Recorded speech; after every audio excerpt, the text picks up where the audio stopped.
बिस्मिल्लाहिर्रहमानिर्रहीम, अस्सलाम वालेकुम नाज़रीन। तो नाज़रीन ये आप देख सकते हो हमारे पास उमैर साहब और साथ में हाफ़िज़ महदूम साहब तशरीफ़ लाए थे माशाल्लाह खुशाब वादी सून से। तो ये माशाल्लाह पहली मरतबा तशरीफ़ लाए थे। इन्होंने हमसे कुछ माल परचेज़ किया, वो भी आपको दिखा देते हैं। इनको हमने खाना शाना भी खिलाया माशाल्लाह, इनके साथ काफ़ी डिस्कशन हुई। उसके बाद फिर उन्होंने हमसे कुछ माल परचेज़ किया, वो भी आपको दिखा देते सर जी। तो इसमें इन्होंने हमसे ह्यूमिक एसिड पाउडर एक बैग परचेज़ किया, मैग्नीशियम प्लस जिब्रालिक एसिड इन्होंने हमसे परचेज़ किया, जो कि माशाल्लाह बहुत ही ज़बरदस्त चीज़ है। ये आप देख सकते हो अमीनो एसिड के भी इन्होंने हमसे टैबलेट कुछ परचेज़ किए है, जिब्रालिक एसिड की टैबलेट, बोरान की टैबलेट, जिंक चिलेटेड की टैबलेट और ट्रेस लिमिट की टैबलेट भी इन्होंने हमसे माल माशाल्लाह परचेज़ किया।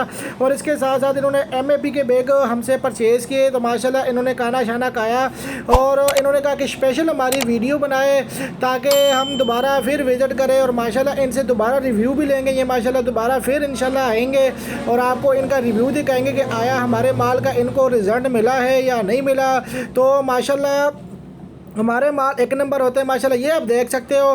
तो ये कुछ माल जो है ना बिल्टी के लिए जा रहा है। तो माशाल्लाह इसमें भाई का माल भी है। तो ये सारा का सारा माल माशाल्लाह हमारा इस तरह रिश्कों के थ्रू जाता है, बिल्टी के लिए माशाल्लाह जाते हैं। पूरे पाकिस्तान में हमारा माल बिल्टी के थ्रू जाता है। तो स्क्रीन के ऊपर चलते हुए नंबर पर रब्ता कीजिएगा 0325 25 66 99। इस नंबर पर रब्ता कर